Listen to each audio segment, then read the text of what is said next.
Welcome back to Ty's Talk. It's just after 11:30, and we're going to now be talking about this, festive time of the year when we're getting back we're getting together with families. We're thinking about sort of what we're going to eat and drink, and the games we're going to play, and all that with the Christmas tree. But actually, we have to think also about those, who haven't got any of that, who are living rough, living on the streets, the homeless, for whom every day, every night is a cold, difficult, anxious struggle. And I'm delighted to be joined by Nick Buckley, MBE, who actually was the founder of a charity, Mancunian Way, and has significant experience and knowledge in Manchester helping the homeless.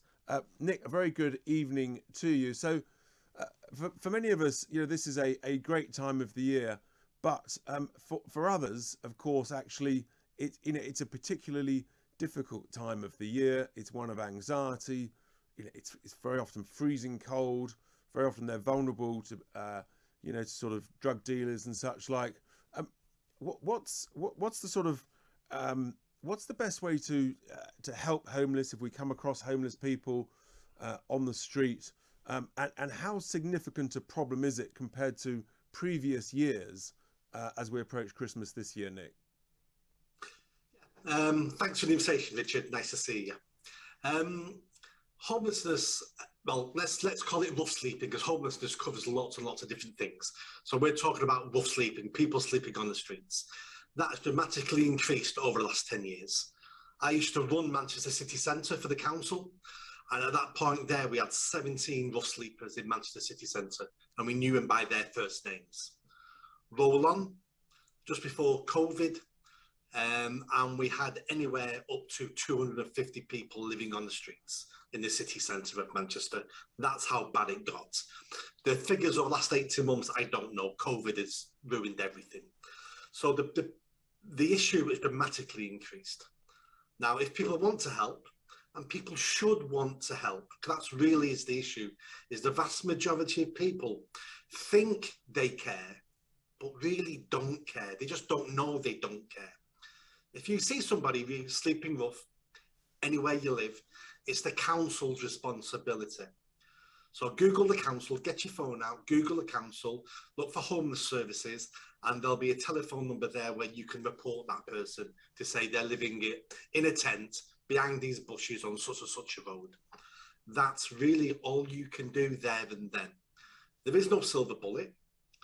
There is no simple way of doing it. These people are broken people. They've got severe mental health issues compounded by drug addiction, and a meal deal isn't going to solve their problem. A couple of quid to buy some alcohol or drugs isn't going to solve their problem. They need professional help. And how responsive in that situation would, for example, Manchester Council be? They wouldn't. It's appalling. And it's the same all over the country.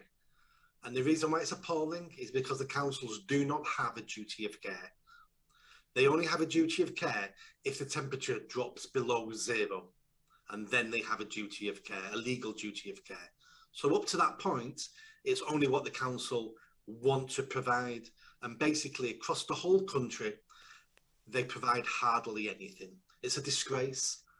And the people who are really to blame for this are me and you. It's the voters. Because we don't hold our politicians accountable. We allow our fellow citizens to live in squalor and die on the streets. Do we take a knee for them? Do we have a march? Do we do a protest? We do nothing, and it carries on. And Nick, at the beginning of the COVID crisis, actually, there was a significant move, wasn't there, by councils up and down the country.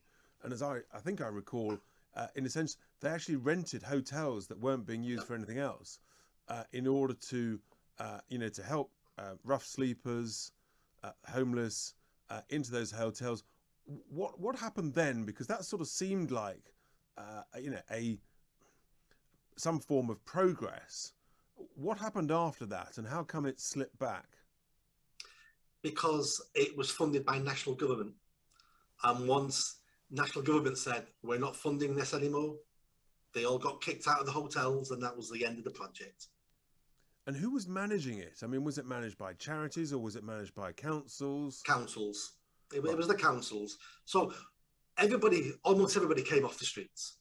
So they hired whole hotels because the hotels were empty. So they just would take this project because it paid some bills. People were there.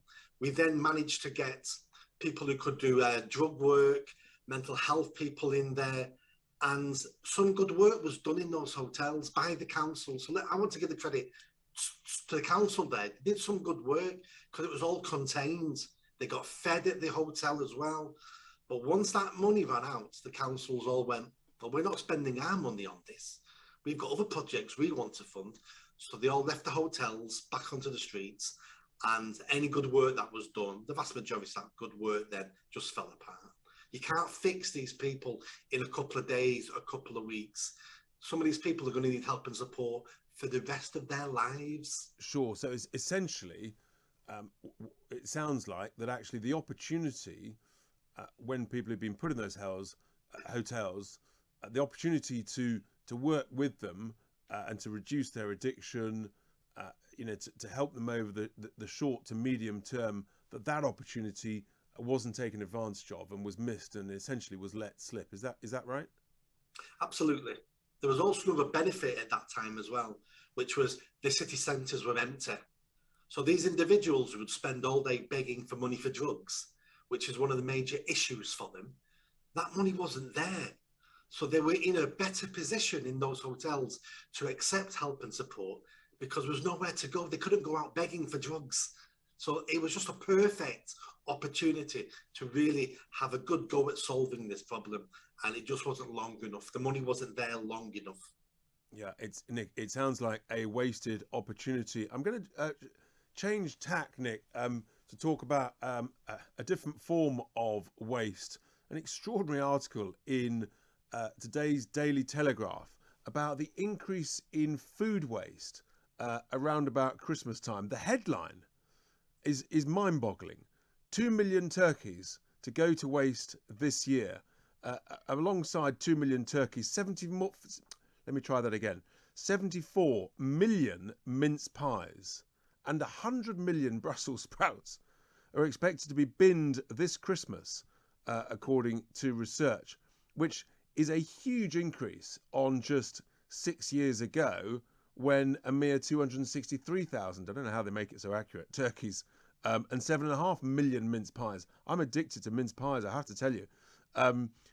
So I can't understand what's going on with this quantity of food waste when we've got so many people who are using food banks and things.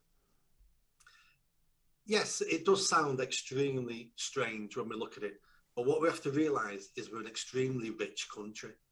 People have far more money than they'll ever spend, the vast majority of people.